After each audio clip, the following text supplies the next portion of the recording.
The morning Aurelia Damaris turned 16, rose petals fell like snow through the atrium of her father's villa. Slaves had been working since dawn, weaving garlands of myrtle and jasmine across every column, transforming the ancestral home into a garden worthy of Venus herself. Senator Marcus Damaris had spared no expense for his daughter's coming-of-age celebration. After all, Aurelia was not merely beautiful, she was legendary. Poets composed verses about the way sunlight caught in her auburn hair. Painters begged for the honor of capturing the unusual violet hue of her eyes. Marriage proposals arrived weekly from the most powerful families in Rome, each one promising greater wealth and influence than the last.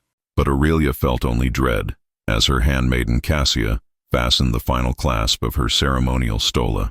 The silk was the color of dawn, embroidered with golden thread that must have cost her father a fortune. She should have felt joy. Instead, a cold weight settled in her stomach, growing heavier with each passing hour.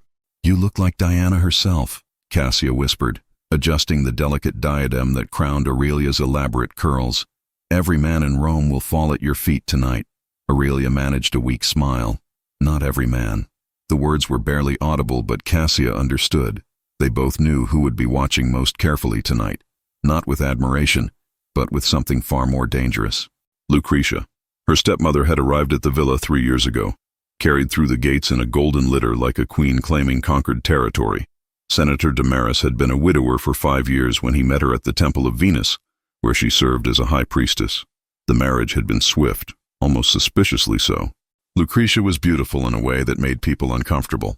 Too perfect, too knowing, with eyes that seemed to calculate the worth of every person they touched. From the beginning, she and Aurelia had circled each other like wolves. Lucretia could not bear competition, least of all from a stepdaughter who outshone her at every gathering. As Aurelia's beauty ripened into womanhood, Lucretia's smiles grew sharper, her compliments more barbed.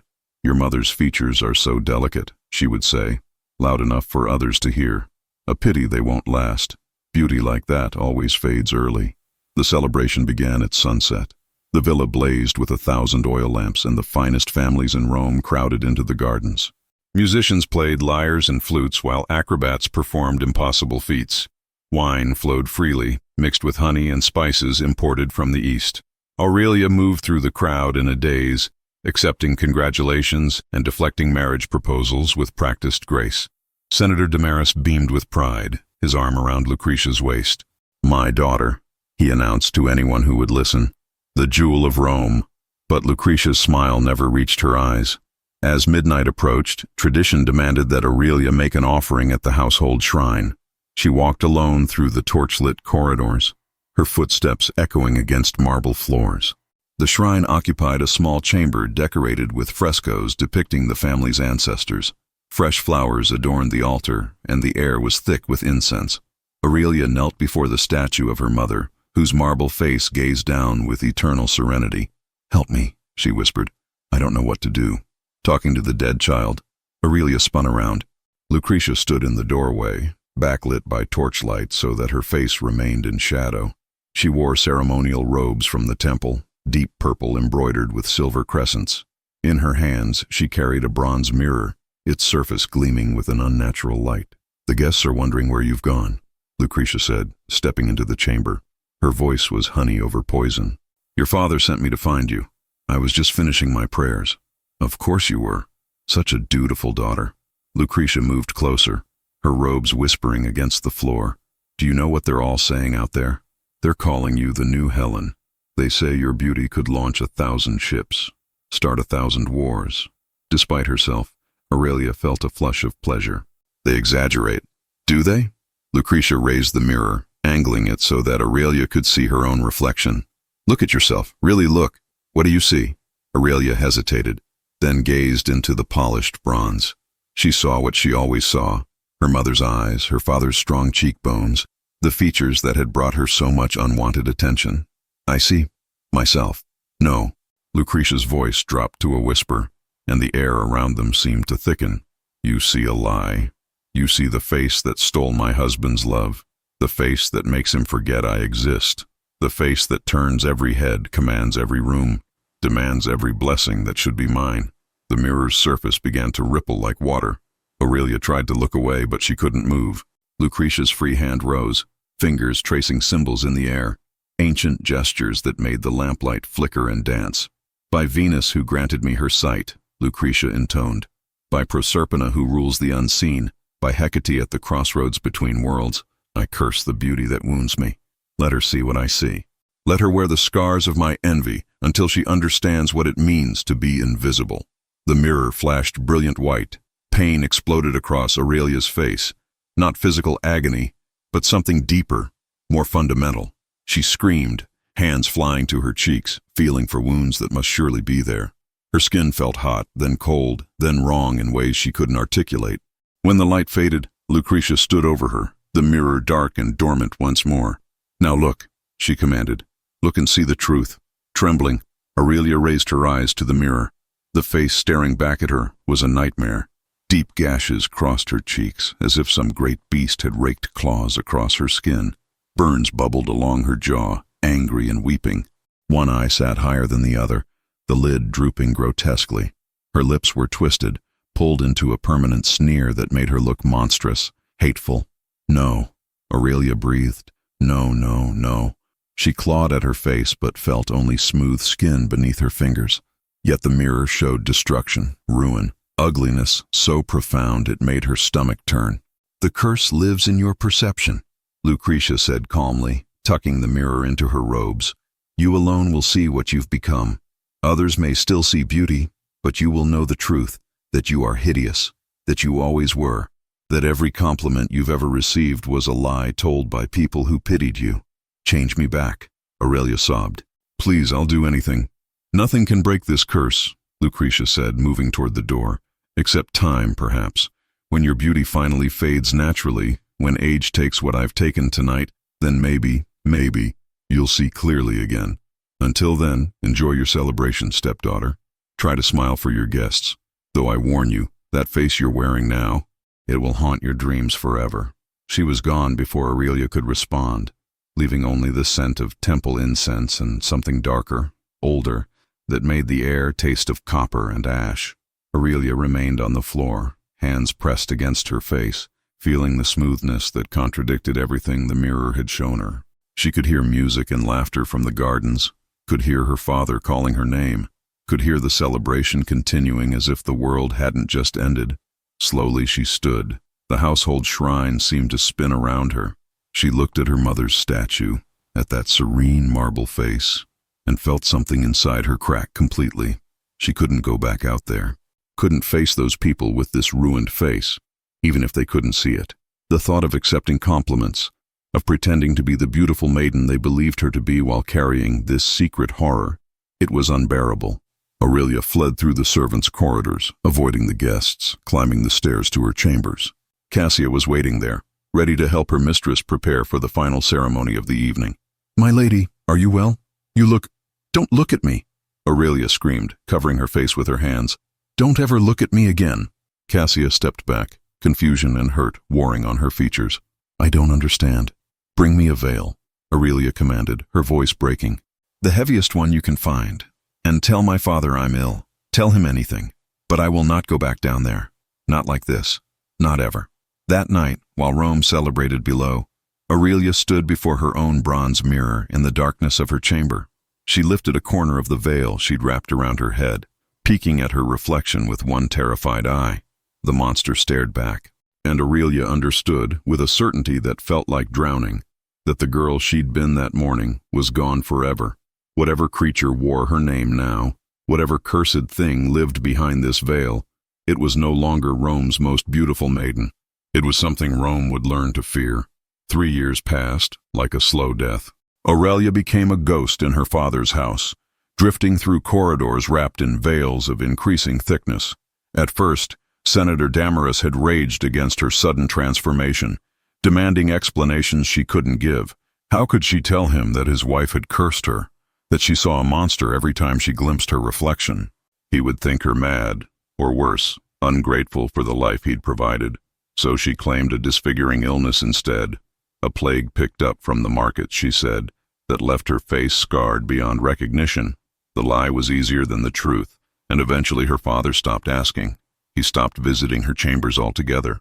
The disappointment in his eyes whenever he saw her veiled figure was harder to bear than the curse itself. Lucretia, meanwhile, bloomed. With Aurelia hidden away, she became the undisputed beauty of the household, the jewel that Senator Damaris displayed at every gathering. She never mentioned that night in the shrine, never acknowledged what she'd done.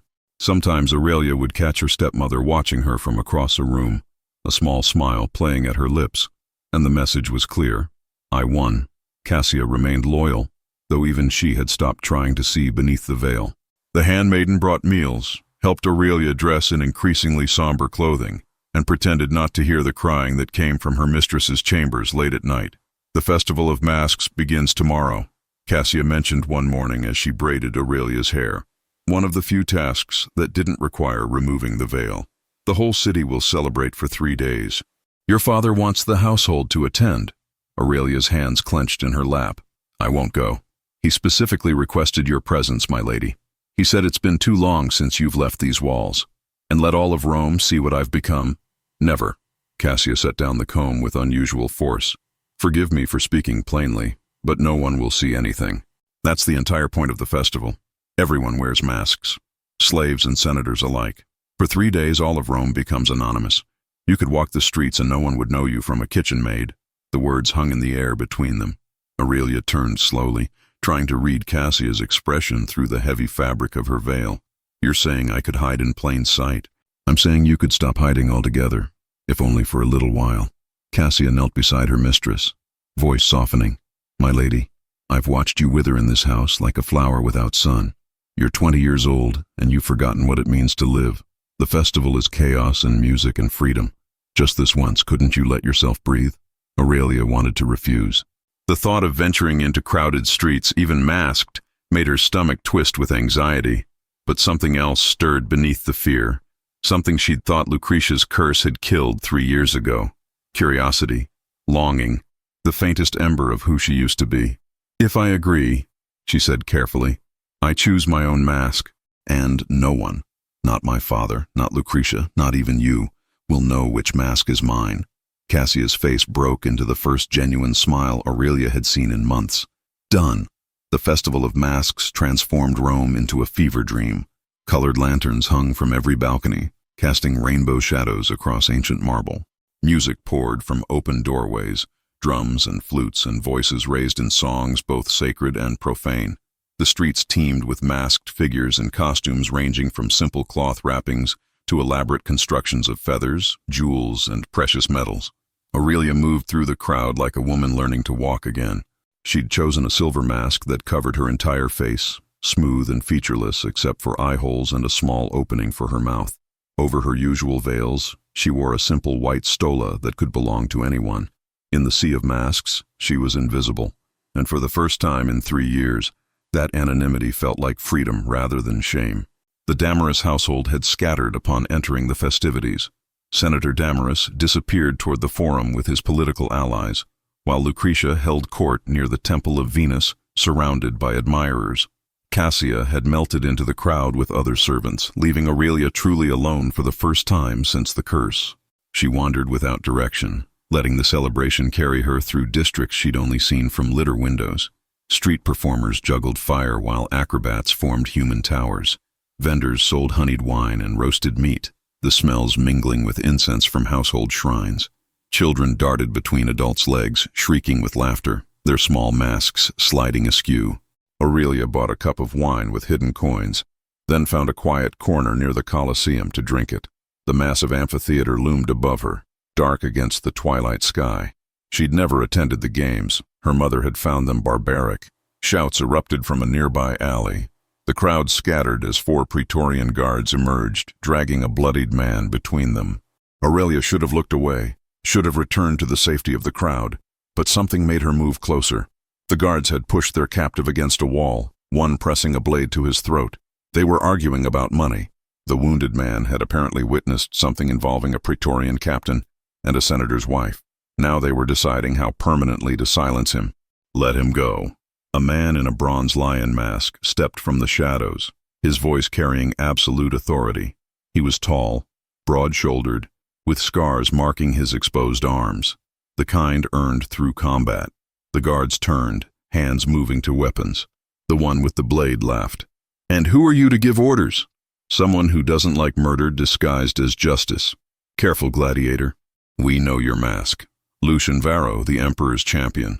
But even you can die if you interfere with the Praetorian Guard." Lucian Varro. Aurelia had heard that name. He was undefeated in the arena, a fighter so skilled that even the Emperor himself came to watch his bouts. "I'm giving you one chance," Lucian said quietly. "Walk away." The lead guard spat at his feet.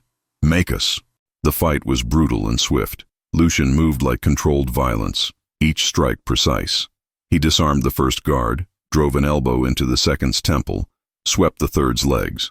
The fourth got his blade free, but Lucian twisted his wrist and sent the weapon clattering across cobblestones. 4 Praetorian guards lay groaning while their intended victim stared in disbelief. "Run," Lucian told him. "Disappear for a few days." The man fled into the crowd.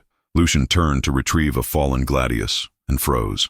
The lead guard had drawn a hidden dagger and was lunging toward his unprotected back.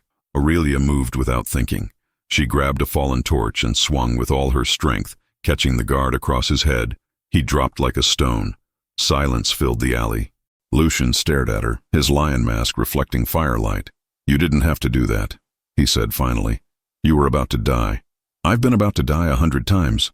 But there was surprise in his voice, maybe respect. "What's your name?" "I don't give my name during the festival." "Fair enough." He examined the guard's fallen dagger. "But I owe you a debt now. That's the law of the arena. A life for a life." "I don't want anything," Aurelia said, backing away. Her hands shook with the reality of what she'd done. She'd attacked a Praetorian guard. She'd involved herself in violence. She'd acted like someone brave. She'd acted like the girl she used to be. "Wait," Lucian called. But Aurelia was already running, losing herself in the festival crowd. Behind her silver mask, tears streamed, not from fear, but from something far more dangerous. For the first time in 3 years, she'd felt alive. She didn't stop until she reached the villa, slipping through the servants' entrance. Cassia found her in her chambers, still wearing the silver mask, sitting in darkness. "My lady, are you hurt?" "No," Aurelia whispered. Then, more firmly, "No, I'm not hurt." She removed the silver mask slowly and set it on her dressing table. In the polished bronze mirror beside it, her cursed reflection stared back, scarred, twisted, monstrous. But for just a moment, backlit by lamplight and memory, Aurelia could have sworn she saw something else in those ruined features. She saw defiance. The summons arrived 3 days after the festival ended. Aurelia was in the villa's garden when Cassia found her, the handmaiden's face pale with fear and excitement. In her trembling hands, she held a scroll sealed with imperial purple wax, the unmistakable mark of the Emperor himself. "My lady," Cassia breathed, "a messenger from the palace just delivered this. He's waiting in the atrium for your response." Aurelia's blood turned to ice. She'd spent the days since the festival in anxious dread, certain the Praetorian guards would identify her, that she'd be arrested for attacking them. She'd barely slept, jumping at every sound, expecting soldiers to break down her door. Now the Emperor knew. Somehow he knew. With shaking hands, she broke the seal and unrolled the parchment. The words were written in elegant script. "To the Lady Aurelia Damaris, daughter of Senator Marcus Damaris, your presence is requested at the Imperial Palace at the 9th hour tomorrow. Come alone, veiled as you prefer. The Emperor Cassian Septimus wishes to discuss a matter of mutual interest. This is not a request that can be declined." The scroll slipped from Aurelia's fingers. Cassia caught it, reading with widening eyes. "The Emperor wants to see you, but how does he even know you exist?" She stopped abruptly, understanding dawning. "Something happened during the festival. Something you didn't tell me." "I saved someone," Aurelia managed. "A gladiator was about to be stabbed. I hit the guard with a torch." Cassia's hand flew to her mouth. "You attacked a Praetorian? He was going to kill an unarmed man." "And the gladiator?" "Lucian Varro." The name hung between them. Even Cassia knew that name. Lucian Varro was the Emperor's personal champion, undefeated in over 50 bouts, the most valuable fighter in Rome. Of course he would tell the Emperor. Cassia said slowly, "My lady, this might not be punishment. This could be something else entirely." That night Aurelia barely slept. She lay in bed, staring at ceiling frescoes her mother had commissioned, scenes of heroes facing impossible challenges. Perseus beheading Medusa, Hercules wrestling the Nemean lion, Psyche standing before Venus. Women and men who'd faced their fears and survived. When dawn broke, Aurelia bathed with rose-scented water. Cassia helped her dress in her finest stola, deep blue silk embroidered with silver thread. Over it, Aurelia wrapped her customary veils, layer upon layer obscuring her face completely. Senator Damaris intercepted her in the atrium. He looked older than she remembered, grayer, new lines around his eyes. Lucretia stood beside him, expression unreadable. "The Emperor summons you," her father said, pride and calculation in his voice. "Do you know why?" "No, father. Whatever he offers, consider it carefully. An imperial favor can elevate our entire family." He paused. "Perhaps this is an opportunity for a new beginning." Lucretia said nothing, but her eyes followed Aurelia with predatory intensity. The imperial litter arrived precisely at the 8th hour, carried by 8 slaves and accompanied by Praetorian guards. The journey seemed to take forever and no time at all. Citizens parted before the imperial procession, bowing low. The palace rose like a marble mountain, white columns and golden domes catching sunlight. Aurelia had never imagined she'd enter its gates. Guards escorted her through corridors lined with statues, past fountains and courtyards filled with exotic flowers. Everything spoke of absolute power. Finally, they stopped before massive bronze doors embossed with scenes of military triumph. "The Emperor will see you now," the captain announced. The throne room was smaller than she expected, but intimate. Sunlight streamed through high windows, illuminating mosaics covering every surface. At the far end, on a throne of ivory and gold, sat Emperor Cassian Septimus. He was younger than she'd imagined, perhaps 35, with a career soldier's bearing. Dark hair, sharp features, eyes that missed nothing. He wore a simple purple toga, a man secure enough in his power to need no excessive display. Standing beside the throne, wearing leather practice armor, was Lucian Varro. Aurelia's breath caught. Even without his lion mask, she recognized him, the breadth of his shoulders, his bearing, the scars on his forearms. In daylight, she could see dark hair cropped short, a strong jaw, intelligent eyes she hadn't expected from an arena fighter. "Lady Aurelia Damaris," the Emperor said, "thank you for accepting my invitation." "As if I had a choice, Caesar," Aurelia replied, then immediately regretted her boldness. But Cassian merely smiled. "Honest, I appreciate that." He gestured toward Lucian. "My champion tells me you saved his life during the Festival of Masks. You struck down a Praetorian guard who was about to stab him. I acted without thinking, Caesar. If I've broken any laws, the guards have been dealt with. They were corrupt, taking bribes to commit murder. You did me a service." He leaned forward. "What interests me is why you acted at all. Most people would have walked away. He was protecting someone weaker. It seemed right." "Right," Cassian repeated. "Lucian says you wore a silver mask and refused to give your name. Yet here you are, heavily veiled. Why?" Aurelia's throat tightened. "I have my reasons, Caesar. I'm sure you do. But I have a problem, Lady Aurelia, and I believe you might be the solution." He stood, descending from his throne. "My household needs someone with courage, someone who acts when action is needed, who makes moral judgments rather than following orders blindly. I don't understand. I need someone I can trust in the imperial household, someone who isn't part of endless political scheming, someone who saved a life because it was right." He stopped near her. "I want to offer you a position here, but there's a condition." Aurelia felt dizzy. "What condition?" "During next spring's Festival of Masks, 1 year from now, I ask that you remove your veil publicly. Show Rome your face, whatever you believe it looks like. Do this, and I will grant you any favor within my power. I will even attempt to lift whatever curse or burden has driven you into hiding." The words hit like a physical blow. Remove her veil? Show the world her monstrous face? "Why?" she whispered. "Why would you ask this?" "Because I've seen what hiding does to people. It eats them from inside, turns them into ghosts. You're 20 years old. Will you spend decades behind veils, afraid of your own reflection? You don't understand what you're asking. Perhaps not. But I'm offering you a year in the palace, a year of purpose and work and meaning. At the end you choose, remove the veil and claim your reward, or return home and I'll never mention it again. Either way, you'll have lived for 1 year. Beside him, Lucian spoke. He's right. Life in hiding isn't life at all. It's just slower death. Aurelia looked at this gladiator who faced death regularly, yet found wisdom. Through her veils, she studied his face, seeing understanding there. Recognition. He knew what it meant to be trapped, to wear masks. What would my duties be? Cassian's expression lightened. You'd work with Lucian. He trains the Imperial Guard and needs help managing the gladiatorial school for retiring fighters. Someone to handle records, mediate disputes, provide perspective beyond violence. Nothing glamorous but important. It was insane. Impossible. She should refuse, return home, continue hiding. But beneath the fear, that ember of defiance still burned. The same ember that had made her strike that guard. 1 year, she said slowly. And at the end, I choose whether to remove the veil. You have my word as Emperor. Then I accept. Cassian smiled, genuine warmth breaking through. Excellent. Your chambers will be prepared by evening. As Aurelia turned to leave, Lucian stepped forward. Lady Aurelia, thank you for the festival. I never properly thanked you. You don't owe me anything. The arena teaches different lessons. A debt is a debt. I intend to repay mine. Later, as the litter carried her through Rome's streets, Aurelia sat in silence. She'd just agreed to something impossible, something that terrified her. But for the first time in 3 years, she was moving forward instead of hiding. And that was its own kind of magic. Retry Aurelia's chambers in the Imperial Palace were larger than her entire suite at her father's villa. Marble floors inlaid with golden patterns stretched beneath her feet.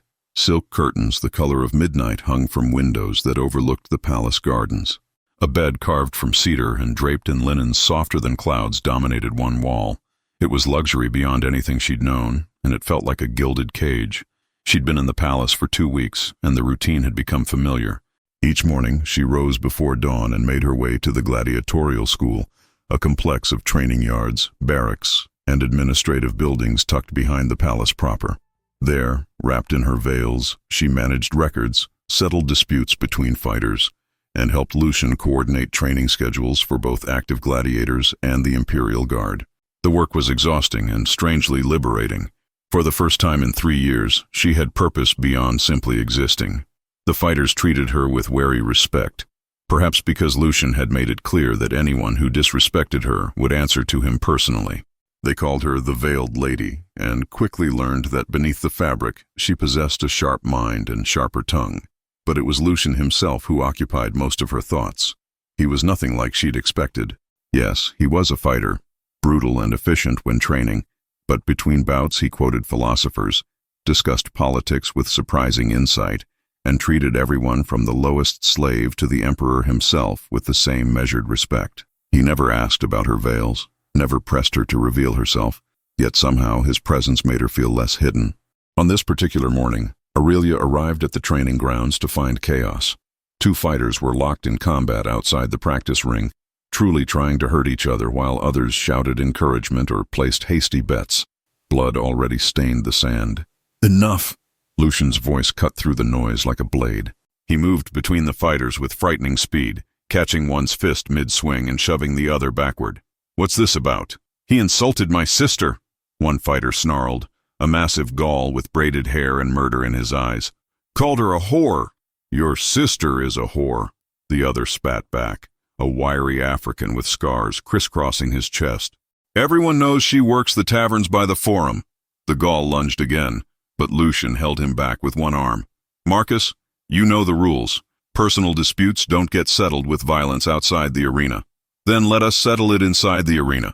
A proper match, to the death if necessary. No. Lucian's voice was flat, absolute. I don't waste good fighters on stupidity. Then you're a coward as well as the Emperor's lapdog. The insult hung in the air. Every fighter went silent, waiting to see how Lucian would respond.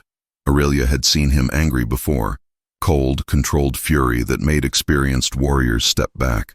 But this was different. This was personal.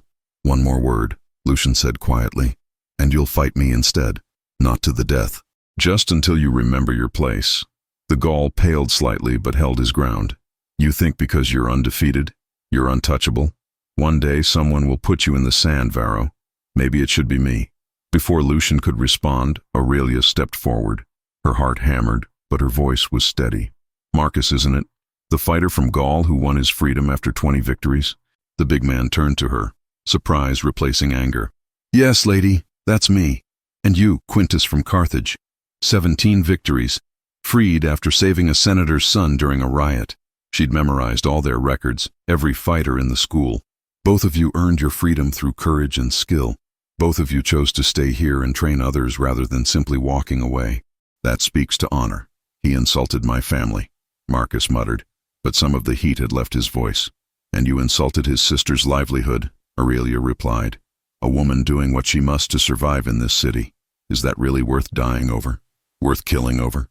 Quintus looked at the ground. I was angry about something else. Took it out on him. Shouldn't have mentioned his sister. And you, Aurelia turned to Marcus, should know that words from angry men mean nothing. Will you let empty insults destroy everything you've built here? The silence stretched. Finally, Marcus exhaled heavily. No, lady, I won't. Then shake hands and get back to training. Lucian has you both scheduled for demonstrations next week. The Emperor himself will be watching. Don't embarrass him. Don't embarrass yourselves. The two fighters clasped forearms reluctantly, then separated to different parts of the training ground. The crowd dispersed, disappointed that the drama had ended so anticlimactically. Lucian approached Aurelia, something like admiration in his eyes. That was well done. Better than my solution would have been. Your solution involved violence. Violence is a language everyone here understands. Perhaps, but so is dignity.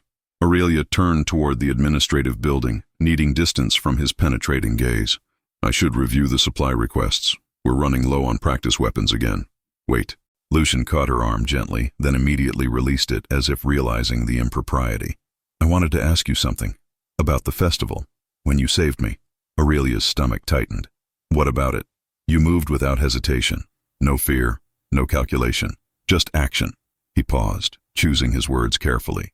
I've seen soldiers freeze in combat. Seen gladiators with years of training panic when unexpected violence erupts. But you, with no training at all, acted instantly. Why? I don't know. I saw you were in danger and I just moved. But you're terrified of being seen. You hide behind veils, avoid crowds, flinch when anyone gets too close. His voice was gentle, probing. Yet you'll throw yourself into violence to save a stranger. That's a contradiction. Aurelia felt tears burning behind her eyes. Maybe I'm brave about the wrong things. Or maybe you're brave about the right things and have forgotten it. Lucian stepped closer, close enough that she could feel the warmth radiating from him after his training. Lady Aurelia, I don't know what curse or tragedy drives you to hide, but I know this. The woman who struck down that guard isn't broken. She's not weak. She's not whatever terrible thing you believe yourself to be. You don't know what I look like, Aurelia whispered. You don't know what I see when I look in mirrors. Then tell me. Describe it. I can't. Why not? Because if I say it aloud, it becomes more real. The words burst from her like a dam breaking. Because every time I speak about the scars, the burns, the twisted features, it cements them deeper into reality. Because my stepmother's curse lives in my mind and the only way I survive is by not feeding it words. Lucian was quiet for a long moment. When he spoke, his voice was softer than she'd ever heard it. My father sold me to a gladiatorial school when I was 12. Said I was worthless, that I'd never amount to anything. For years I believed him. Every time I looked in a mirror, I saw worthless. Saw the boy my own father didn't want. What changed? I killed a lion. He smiled slightly at her surprise. During my 15th match. They released a half-starved lion into the arena, and I killed it with a short sword and a shield. Afterward, in the bathhouse, I looked in a mirror, and for the first time, I didn't see worthless. I saw someone who'd survived. The face hadn't changed, but what I believed about it had. That's different. You actually did something to change your perspective. And you haven't? Lucian's hand moved as if to touch her veil, then stopped. You saved my life. You faced down 2 fighting gladiators with nothing but words and courage. You've been working here for 2 weeks, and already the men respect you more than they respect half the trainers. When will that be enough to change what you believe? Aurelia had no answer. The question hung between them, heavy with implications she wasn't ready to examine. I should get to work, she said finally. Those supply requests won't review themselves. Of course. But as she turned away, Lucian added, Lady Aurelia, the Emperor's bargain, the one about removing your veil next spring. You don't have to do it. You could stay here, keep working, keep the veils. I'd support that decision. Why? Because hiding isn't the worst thing in the world. Sometimes survival requires it. He met her eyes, or where her eyes would be behind the veils. But I hope you choose differently. Not for the Emperor, not for any favor he might grant. but because the woman I've been working with these past 2 weeks deserves to see herself clearly. And I think, beneath whatever your stepmother made you believe, that woman is still there." He walked away before she could respond, leaving Aurelia standing alone in the training yard, with his words echoing in her mind. That night, in her chambers, she approached her bronze mirror with trembling hands. She lifted one corner of her veil and looked at her reflection. The monster stared back, scarred, burned, twisted, but for just a heartbeat. Beneath the curse's illusion, she thought she saw something else. A flash of violet eyes, a glimpse of auburn hair, the ghost of who she used to be, or perhaps who she still was. Spring arrived in Rome like a whispered promise, painting the city in shades of green and gold. The year Aurelia had spent in the imperial palace had transformed her in ways she was only beginning to understand. She moved through the gladiatorial school with confidence now, her decisions respected, her presence no longer questioned. The fighters called her Lady Aurelia instead of the Veiled Lady, a subtle shift that meant everything. But as the Festival of Masks approached, dread coiled tighter in her chest with each passing day. The Emperor's bargain haunted her dreams. Remove the veil, show Rome her face, claim her reward, and possibly the end of her stepmother's curse. It should have been simple. Yet every time she imagined standing before a crowd, exposing the monster she saw in mirrors, panic seized her throat until she couldn't breathe. Lucian had become her anchor during these months. They worked together daily, their professional relationship deepening into something neither dared name. He still never asked to see her face, but his presence made her feel seen in ways that had nothing to do with physical appearance. He spoke to her as an equal, valued her opinions, trusted her judgment. Sometimes, in quiet moments, she caught him watching her with an expression she couldn't interpret, curiosity mixed with something warmer, something that made her pulse quicken beneath her veils. "You're thinking about the festival," Lucian said one morning as they reviewed training schedules in his office. Sunlight streamed through the window, illuminating dust motes that danced between them. "How can you tell? You've been staring at the same papyrus for 10 minutes. Either you've developed a passionate interest in sword maintenance, or your mind is elsewhere." Aurelia set down the scroll with a sigh. "The Emperor expects an answer soon. Whether I'll fulfill the bargain. And what will you tell him?" "I don't know." She wrapped her arms around herself, a gesture of protection. "Every rational part of me says I should do it. One moment of courage for a lifetime of freedom from this curse. But when I imagine actually standing there, unveiled before all those people, you see the face your stepmother cursed you to see." "Yes." Lucian leaned back in his chair, regarding her thoughtfully. "Can I tell you what I think I'll see when you remove that veil?" "Please don't." "I think I'll see the same woman who stopped a murder during the festival. The same woman who talks down angry fighters with nothing but words. The same woman who reorganized our entire supply system and somehow made it actually work." He paused. "I think I'll see courage wearing a face, whatever that face looks like." "You can't know that." "No," he admitted. "But I know this. The curse isn't in your face, Aurelia. It's in your stepmother's jealousy. She couldn't bear your beauty, so she made you see ugliness instead. But the ugliness was always hers, not yours." Before Aurelia could respond, a messenger burst into the office, breathless and wide-eyed. "The Emperor requests your presence immediately, both of you, in the throne room. It's urgent." They found Emperor Cassian pacing before his throne, 2 Praetorian guards flanking him. His expression was thunderous, a rare crack in his usual composed demeanor. "My apologies for the dramatic summons," he said as they entered. "But we have a situation. Lady Aurelia, your stepmother, has made accusations." Ice flooded Aurelia's veins. "What kind of accusations?" "She's claimed before the Senate that you've been living in sin with my champion, that you've dishonored your father's house and brought shame to Senator Damaris." Cassian's jaw tightened. "She's demanding that you be returned to your father's custody immediately, and that Lucian be punished for corrupting a noble daughter." "That's insane," Lucian growled. "Lady Aurelia and I have never. We've been nothing but professional. I know that. You know that. But Lucretia is a high priestess of Venus with significant influence in certain circles. She's turned this into a public scandal." Cassian stopped pacing, meeting Aurelia's eyes. "She's also declared that if you truly have nothing to hide, you should remove your veils and appear before the Senate to defend yourself. She claims your refusal to show your face is proof of guilt, that you hide shame rather than scars." Aurelia felt the room spin. "She's forcing my hand. Either I unveil myself publicly, or let her destroy Lucian's reputation." "And mine," By extension, Cassian added grimly. If my champion is seen as a corrupter of noble women, it reflects poorly on my judgment. Lucretia has orchestrated this brilliantly. She attacks you, Lucian, and me all at once. When does the Senate convene? Aurelia asked, her voice surprisingly steady despite the terror coursing through her. 3 days.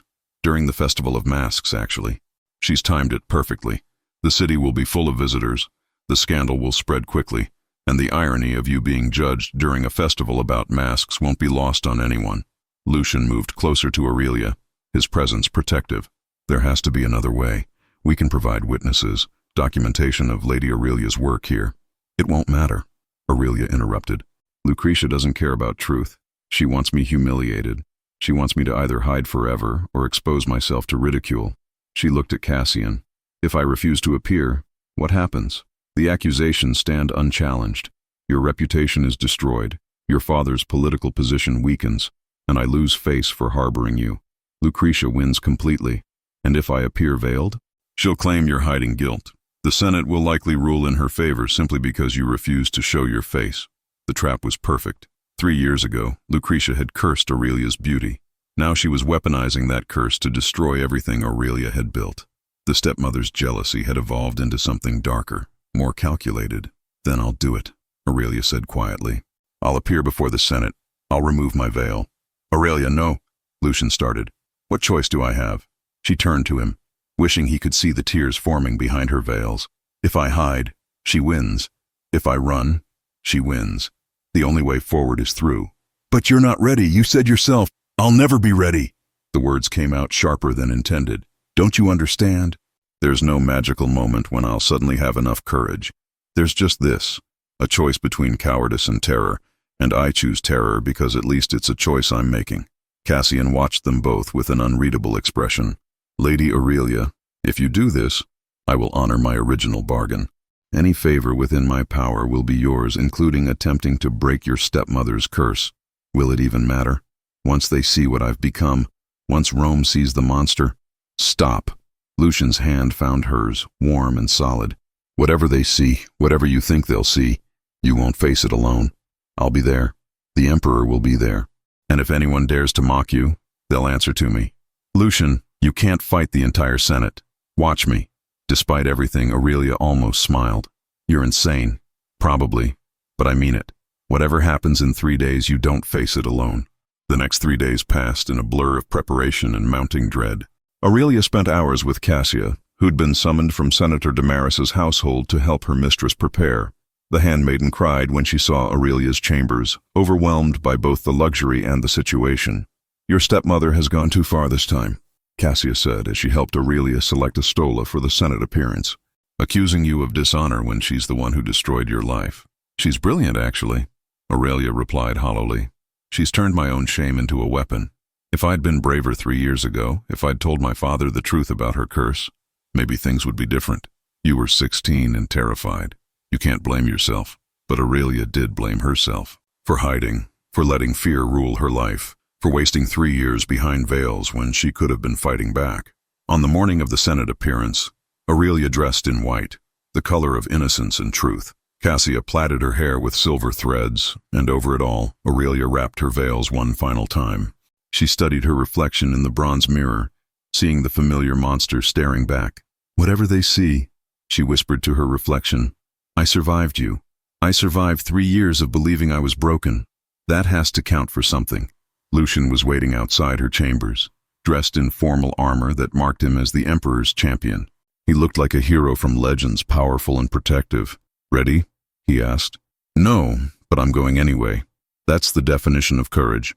They walked together through the palace corridors, past marble statues and frescoed walls, toward the Senate house where Rome's most powerful men and one vengeful priestess waited to judge her. With each step, Aurelia felt the weight of the moment pressing down. This was it, the culmination of 3 years of hiding, 1 year of slowly rebuilding herself, and a lifetime of believing she was less than she actually was. At the Senate entrance, Emperor Cassian joined them, his expression grave but supportive. Last chance to change your mind. No, Aurelia said. I'm done hiding. The bronze doors swung open, and together they entered the chamber where truth and lies would finally collide. The Senate chamber was a coliseum of marble and judgment. Rows of toga-clad senators occupied curved benches rising like amphitheater seats, their faces displaying curiosity, disdain, and anticipation. Afternoon sunlight streamed through high windows, casting long shadows across the mosaic floor where Aurelia stood, feeling exposed, despite the veils still covering her face. At the chamber's far end, elevated on a dais, sat the senior consul flanked by Rome's most powerful magistrates. And there, positioned prominently among the witnesses, stood Lucretia, resplendent in purple priestly robes, a cruel smile playing at her lips. Senator Marcus Damaris sat among the benches, his face carefully neutral. He wouldn't meet Aurelia's eyes. Her own father, unable or unwilling to defend her. Emperor Cassian took his place in the imperial seat. Lucian stood beside Aurelia, his presence solid and unwavering. The senior consul, a wizened man named Appius Corvinus, struck his staff against marble. This emergency session convenes to address accusations brought by High Priestess Lucretia against Lady Aurelia Damaris. The accused stands charged with dishonoring her family through improper conduct with the gladiator Lucian Varro. Murmurs rippled through the chamber. Aurelia felt every eye weighing, measuring, judging.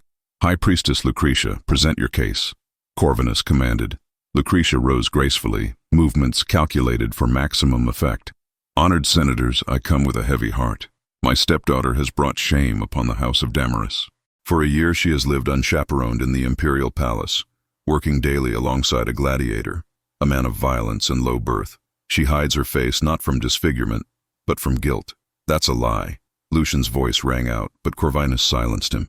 Lucretia continued, voice dripping false sorrow. I have witnesses who saw them together at all hours, alone, speaking in whispers. And most damning, she refuses to show her face. What innocent woman hides so completely unless she carries shame's weight? Perhaps a woman cursed by her jealous stepmother, Aurelia said quietly, but her voice carried through the chamber. Silence fell like a blade. Speak up, girl, Corvinus demanded. Aurelia took a deep breath, feeling Lucian's anchoring presence. I said, perhaps a woman hides because her stepmother cursed her. 3 years ago, on my 16th birthday, High Priestess Lucretia used her powers to curse me. She made me see my own face as monstrous because she couldn't bear that my father's love might be divided. Gasps erupted throughout the chamber. Lucretia's face went white, then red with fury. You dare accuse a high priestess of using divine powers for petty vengeance? That's blasphemy. Is it? Aurelia faced her stepmother directly. You stood in our household shrine that night. You held a bronze mirror and spoke words in the old tongue, words of binding and curse. You told me I would see ugliness until my natural beauty faded, that the curse lived in my perception alone. Would you like me to repeat the incantation you used? The chamber erupted in debate. Senators shouted questions. Accusations flew, and Corvinus pounded his staff for order. The girl is delusional, Lucretia shrieked. She invents fantasies to cover her shame. Then let me prove it, Aurelia said, cutting through chaos. You claim I hide guilt. I claim I hide from a curse. There's a simple way to determine truth. I will remove my veil here, before all of Rome. Let the Senate see what lies beneath and judge whether I carry scars or shame. The chamber fell silent. This was the moment Lucretia had orchestrated, the public humiliation she'd planned. But Aurelia saw uncertainty flicker across her stepmother's face, a brief crack in confidence. My lady, you don't have to do this, Lucian murmured. Yes, I do.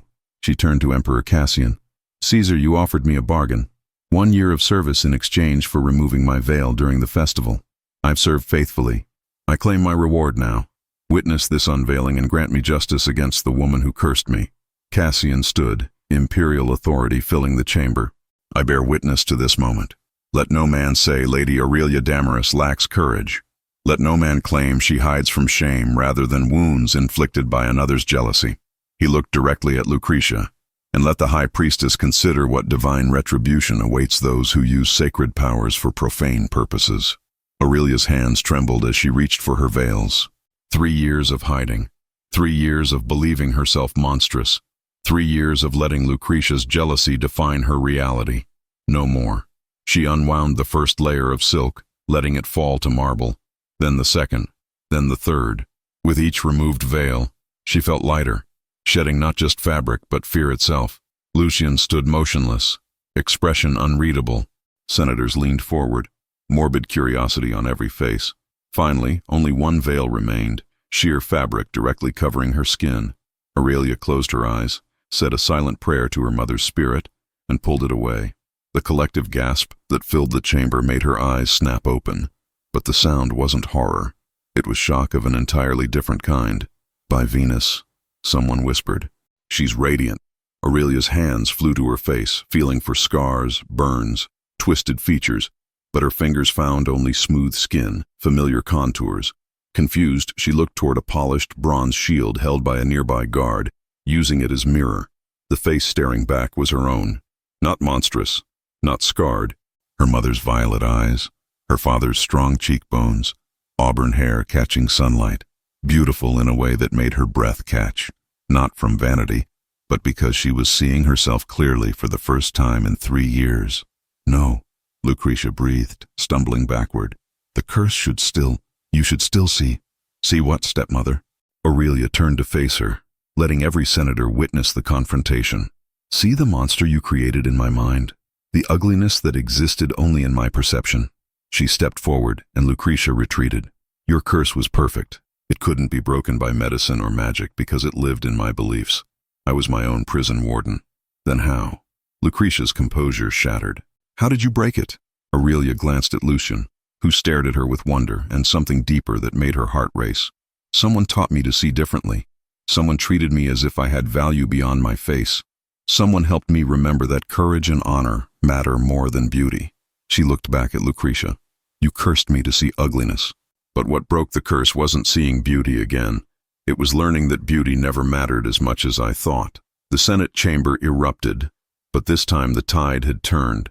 Senators who'd been ready to condemn Aurelia now looked at Lucretia with suspicion and disgust. "High Priestess Lucretia," Corvinus announced, voice heavy with judgment, "you stand accused of abusing your sacred office for personal vengeance. This Senate finds you guilty of sacrilege and abuse of divine authority." "No!" Lucretia's scream echoed off marble. "She was too beautiful. She stole everything from me. I deserve to be celebrated, worshipped, loved." Her facade crumbled, revealing the jealous, bitter woman beneath. Senator Damaris finally stood, face ashen. "My daughter, what have I allowed to happen? Can you ever forgive me?" Aurelia felt tears burning, not from anger, but from years of pain releasing. "I forgive you, Father, but I won't return to your house. That girl who needed protection is gone." Emperor Cassian descended the steps. "The Senate has ruled. Lucretia, you are stripped of your position and banished from Rome. Lady Aurelia, you fulfilled our bargain with extraordinary courage. Name your reward." Aurelia looked around, at senators ready to judge her, at her father who'd failed her, at Lucretia being escorted away screaming. Then her eyes found Lucian.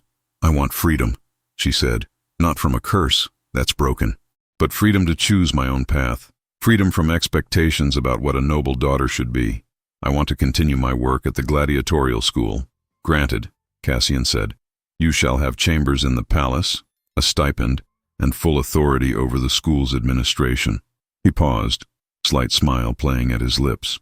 "And perhaps, in time, we might discuss other arrangements.